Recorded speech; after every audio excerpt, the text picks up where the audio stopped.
মহালয়ার এখনো ৭২ দিন বাকি, কিন্তু দুর্গা তার যাত্রা শুরু করেছেন স্বর্গ থেকে নয়, বরং পৃথিবীর নিচ থেকে। দেবতা নন, বরং পার্পল লাইন মেট্রোর কাজের জন্য ব্যবহৃত টানেল বোরিং মেশিন S1410, যার ডাকনাম দুর্গা। কলকাতা মেট্রোর পার্পল লাইনের অধীনে কাজ শুরু করল Durga. Hi everyone, welcome back to my channel অঞ্জনার ব্যঞ্জনা। বন্ধুরা, তোমাদের সকলকে আমার এই ছোট্ট ইউটিউব চ্যানেলে স্বাগত জানাই। শহরের জন্য ঐতিহাসিক মুহূর্ত এটি। খিদিরপুর কলকাতা মেট্রোর পার্পল লাইনের কাজ শুরু। সেন্ট থমাস স্কুলের মাঠে আনুষ্ঠানিকভাবে খনন কাজ শুরু করা হয়েছে, যেখানে কলকাতার বৃহত্তম ভূগর্ভস্থ খাতগুলির মধ্যে একটি খনন করা হয়েছে, যাতে ৬০০ টনের মেশিনটি রাখা যায়। বৃহস্পতিবার মেট্রো রেলওয়ে খিদিরপুরে দীর্ঘ বিলম্বিত পার্পল লাইনে টানেল খননের কাজ শুরু করেছে। পার্পল লাইনের ৫ কিলোমিটার মোমিনপুর এসপ্ল্যানেড অংশের জন্য টানেল খননের কাজ বৃহস্পতিবার থেকে শুরু হয়েছে। জোড়া ভূগর্ভস্থ টানেলগুলির মধ্যে একটি তৈরির জন্য খিদিরপুরে মেশিনটি গর্ত খনন শুরু করেছে। এটি কলকাতার জন্য একটি ঐতিহাসিক দিন। রাজ্য সরকার অবশেষে খিদিরপুরে গুরুত্বপূর্ণ পার্পল লাইন স্টেশন নির্মাণের জন্য আলিপুর বডিগার্ড লাইনের জমি ব্যবহারের অনুমতি দেওয়ার কয়েকদিন পর টানেল খনন শুরু হয়েছে। মেট্রো রেলওয়ের জেনারেল ম্যানেজার পি উদয় কুমার রেড্ডি খিদিরপুরে ২৩৬ বছরের পুরনো সেন্ট থমাস বয়েজ স্কুলের নিচে বিশাল মেশিনটি গড়িয়ে দেওয়ার জন্য একটি বোতাম টিপে বলেন, একই ১৭ মিটার গভীর লঞ্চিং শাফটের ভেতরে একত্রিত হওয়া ভাই বোন টিবিএম দিব্যা অর্থাৎ S1410A ১ মাস পরে দুর্গার সাথে ১৫০ মিটার ব্যবধান বজায় রাখার জন্য খনন শুরু করবে।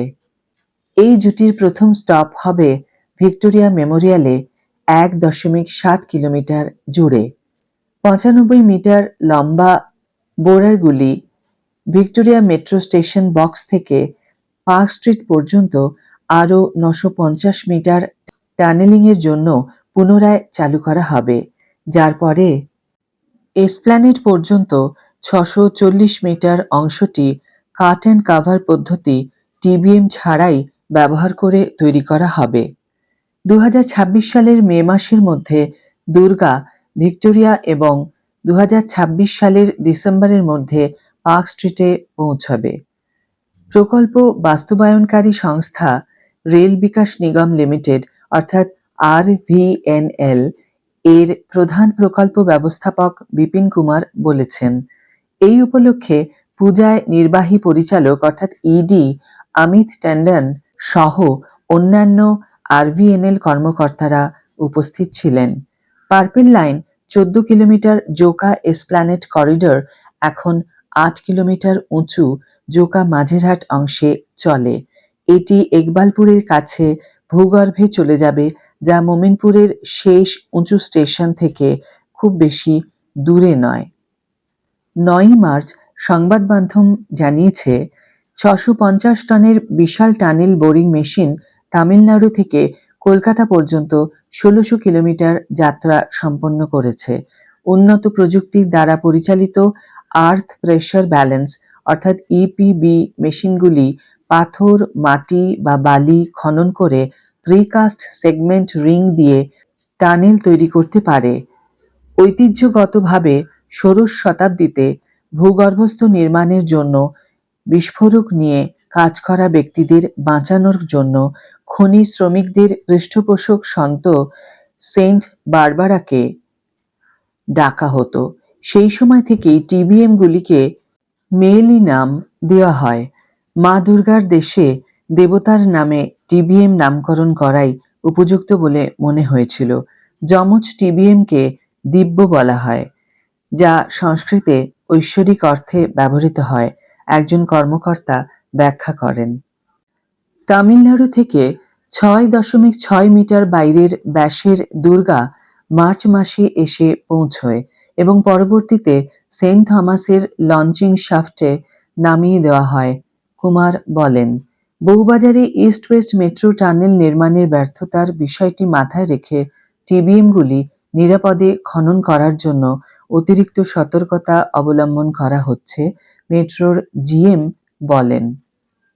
অরেঞ্জ লাইনের চিংড়িঘাটা বাধা সম্পর্কে তিনি বলেন, রেলমন্ত্রী সম্প্রতি রাজ্য সরকারকে প্রকল্পটি এগিয়ে নেওয়ার জন্য অনুরোধ করেছেন। খরচ বেড়ে যাচ্ছে, এটি করদাতাদের টাকা। আজকের ভিডিও এখানেই শেষ করছি বন্ধুরা।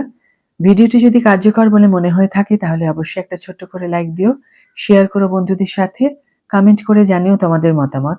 যারা এখনো আমার চ্যানেলটিকে সাবস্ক্রাইব করনি তারা অবশ্যই চ্যানেলটিকে সাবস্ক্রাইব করে আমার পাশে থেকো, আর যারা অলরেডি সাবস্ক্রাইব করে দিয়েছো তাদের জন্য আমার অনেক ভালোবাসা এবং অনেক ধন্যবাদ। আজ তাহলে বিদায় বন্ধু, দেখা হবে পরের ভিডিওতে। ভালো থেকো, সুস্থ থেকো, সঙ্গে থেকো।